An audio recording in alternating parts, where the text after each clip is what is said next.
కాంగ్రెస్ సర్కారు రైతులకు అన్యాయం చేస్తుందన్నారు మాజీ మంత్రి శ్రీనివాస్ గౌడ్. బీఆర్ఎస్ హయాంలో రైతులను అన్ని విధాలుగా ఆదుకున్నామని తెలిపారు. రుణమాఫీపై ప్రభుత్వం పచ్చి అబద్ధాలు చెప్తుందని మండిపడ్డారు. వడగండ్ల వానకు నష్టపోయిన రైతులకు ఎకరాకు 40,000 రూపాయల ఆర్థిక సహాయం అందించాలని కోరారు. ఈ మేరకు మహబూబ్ నగర్ జిల్లా హన్వాడ మండలంలో ఆయన పర్యటించారు. నాయనోనిపల్లి గ్రామంలో వడగండ్ల వానకు నష్టపోయిన పంటను పరిశీలించారు. ప్రభుత్వానికి ముఖ్యమంత్రి గారికి మేము విజ్ఞప్తి చేస్తూ ఉన్నాం. దయచేసి రైతుల జీవితాలతో చెలగాటం ఆడొద్దు. ఎలక్షన్లో 420 హామీలు ఇచ్చారు. సరే ఏది చేస్తారో మీరు మొట్టమొదటిగా రైతులది మాత్రం చేయండి.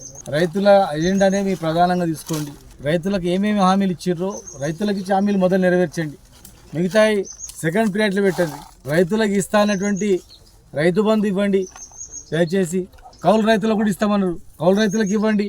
ఇవాళ వడగండ్ల వానకు చూడు ఎట్లా అయిపోయినవన్నీ. మొత్తం టోటల్గా మొత్తం పుట్టతోనే ఉండేటువంటి పంట మొత్తం తాళతాళైపోయింది, పడిపోయింది. వడగండ్ల వాన వల్ల నష్టపోయినటువంటి రైతులకు ఎకరకు 40,000 చొప్పున ఇవాళ మేము డిమాండ్ చేసినాం. ఒక పాక్షికంగా దెబ్బతిన్న దానికి ఒక రేటు పెట్టండి, పూర్తి పోయిన దానికి 40,000 ఇవ్వండి, ఏదో ప్రకటించండి. కష్టపడి పండించిన రైతు ఇవాళ దుఃఖంలో ఉన్నాడు. మేము కందులు కానీ పెసర్లు కానీ మొలకెత్తిన విత్తనాలు కూడా మేము కొన్నాం.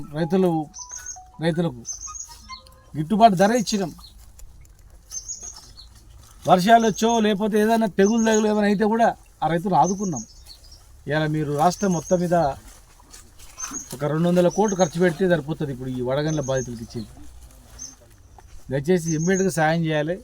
రైతు బంధు కూడా వెంటనే విడుదల చేయాలి. మీరు ఇస్తాన్న ఎకరా 15,000 చొప్పున ఇమ్మీడియట్గా ఇవ్వాలి.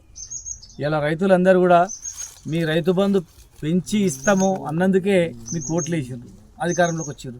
వచ్చిన తర్వాత మీరు మర్చిపోతే ఎట్లా?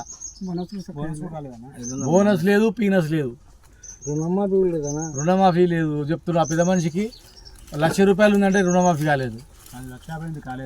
ఆనంద్ రెడ్డి గారికి 1,50,000 ఉంది, ఆయన కాలేదని చెప్తున్నాను. మీరు ఏడన్నా పోండి, వ్యవసాయ మంత్రి గారు మొత్తం అయిపోయిందని చేతులు వేసేసిండు అసెంబ్లీలో. మొత్తం అయిపోయింది, మొత్తం చేసినామని. ఏ ఊరికైనా పోండి, రాండి, మా మాట రాండి, లేకపోతే మీరు దొరకపోండి. ఇక్కడ ఏ ఊరు తీసుకుపోతారు? ఏ ఊర్లోనైనా రైతు రుణమాఫీ అయిందని చెప్తే మీరు ఏం చెప్తారో చేస్తాం. మీరు ఏం చెప్తే ఏం శిక్ష చేస్తారో మేము దాన్ని ఇస్తాం. అరే అసెంబ్లీ సాక్షిగా అయిపోయింది అంటారు, మొత్తం రుణమాఫీ మొత్తం చేసినామంటారు. ఈయనే ఉన్నారు 10 మంది ఇక్కడ. దయచేసి రుణమాఫీ కూడా చేయాలి, వదిలిపెట్టేది లేదు. ఎవరిని కూడా మేము మాట ఇచ్చి మాట తప్పితే మాత్రం గ్యారెంటీగా సంవత్సరం అయిపోయింది. ఇంకో 5-6 నెలల్లో మా రైతులే డిసైడ్ చేస్తారు ఏం చేయాలన్నది.